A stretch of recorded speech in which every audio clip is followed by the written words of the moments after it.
How many people could lose their homes in the first wave of a real estate crash? Hey everybody, Scott Walters, welcome to the channel. If you're new, I want to thank you for coming. If you're returning, I want to thank you for your continued support. Before we get into today's red hot topic, I'm going to politely ask you to give the video a like, subscribe to the channel, leave me a comment below. I would love to hear from you. Please watch to the end for my final thought. Hit the bell icon so you're notified when new videos are released. It's very important to stay close to the channel in these very, very tricky times. All right, folks, welcome into the channel. I hope you're all doing great. It's always an honor and a privilege to be with you. So yeah, here's another hard hitter. Buckle up, strap in. I'm not going to sugarcoat it. I'm going to give it to you. I'm going to give it to you straight. No rainbows and sunshine, clipped up, manufactured, homemade production videos here.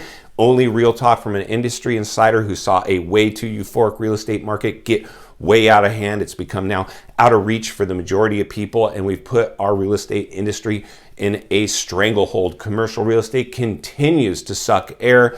Restaurant, retail, everything now has been topsy-turvy. We've got a bunch of red flags in the industry. And one of the things that I think we really need to be very painfully aware of right now, folks, if and when a correction, recession, or a depression comes, a real estate crash, who's at risk? Who's going to be the ones to fall? How many people would potentially get hit in the first wave of a real estate correction?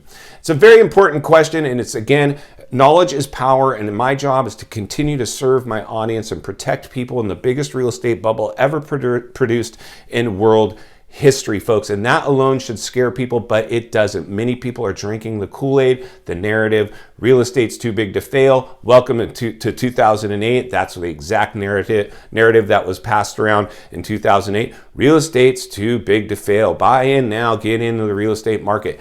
And we all know what happened in the last one. So the reality is, folks, is I really want to help you understand who's at risk when it comes to a real estate downturn, when it comes to a real estate crash. And it's, again, I always say it doesn't take a rocket scientist to figure this out. I mean, basic economics, history, and mathematics alone are really all you need to get your head wrapped around what we're up against, where we're at. But unfortunately, I can attest, I can speak from personal experience in the last real estate boom. I bought in and drank the Kool-Aid. It didn't end well. It's probably one of the reasons, even as an industry guy, I'm here with you today, because I see a lot of things not only rhyming with what happened before, but way more alarming this time. This was artificially produced, nothing organic about it, pure stimulated markets, overstimulated by the government. Now they don't know what to do with it. It's a runaway train. It's left the station. They do not know how to bring it back. And folks, this is a very, very dangerous time. And again, I just want to continue to be a voice of reason. I know there's a lot of rainbows and sunshine out there, especially from my industry. It is insanity. So what I really want you to understand, folks, is we have to look at the at-risk group, because if you're on the sidelines right now and eventually you want to jump in and maybe invest some money into the real estate industry, which I strongly urge you to do that, of course, is always look at real estate as an investment.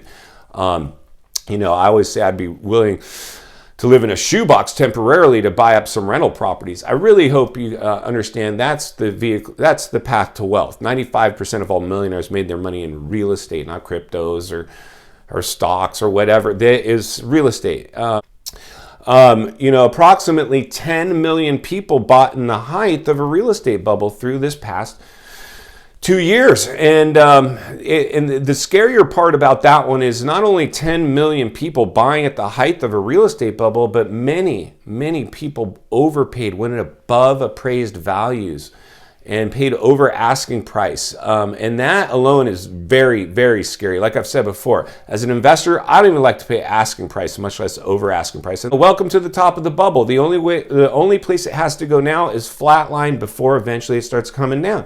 And we already know with the interest rate hikes coming here, we could potentially spook these markets, and we could get people rushing for the exits, trying to dump homes. Well, the first people that are going to go upside down as soon as a correction occurs is the 10 million people that just bought during the pandemic in the height of a real estate bubble. They are going to have negative appreciation first, especially the ones that overpaid, went above appraised values, they'll be the first dominoes to fall. But pretty much anybody that buys at a height of a real estate bubble, whether you paid asking price at or around or over, it doesn't matter. Those are all the ones that are going to go upside down.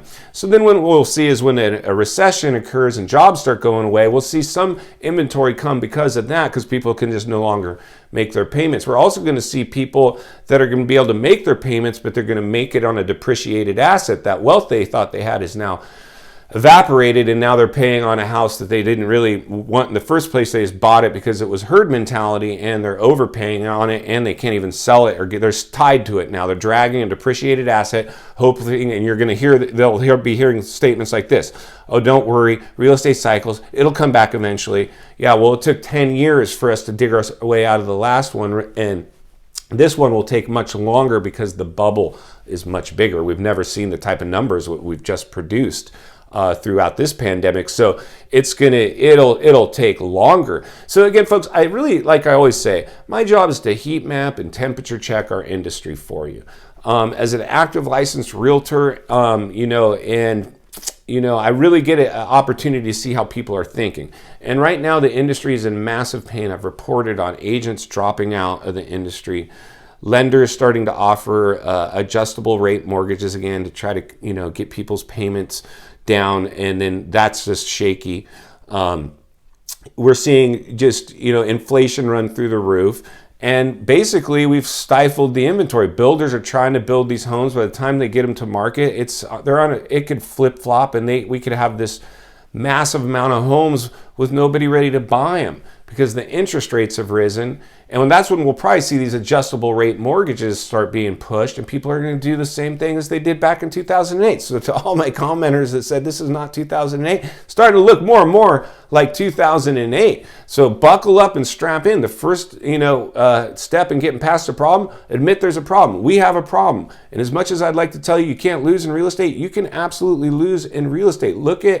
Don't be so worried about your home. Be more concerned about owning other people's homes in an investment mentality. And investors don't necessarily race out and buy at the height of a bubble and overpay to do it. Those investors are going to fall too. This could be absolutely catastrophic. Save your cash for a crash. Save it for a rainy day. I don't care what you save it for, but I strongly believe having cash reserves right now is the most important time in world history to have cash reserves. I don't care if you feel like it's losing value because it's not in the investment markets. You're putting it into an investment bubble, and it is very volatile right now. I've said it before. I'll say it again. By the end of this year, I believe we're going to be having a much different conversation on this channel than we're having right now. And I don't necessarily think it's going to be good for a lot of people. My job is to make sure it's good for you, because if I've protected you, then I can turn you into investors in a downed market. It's going to be hard to convince you to put your neck out and go buy in a downturn, but that's what it's going to take.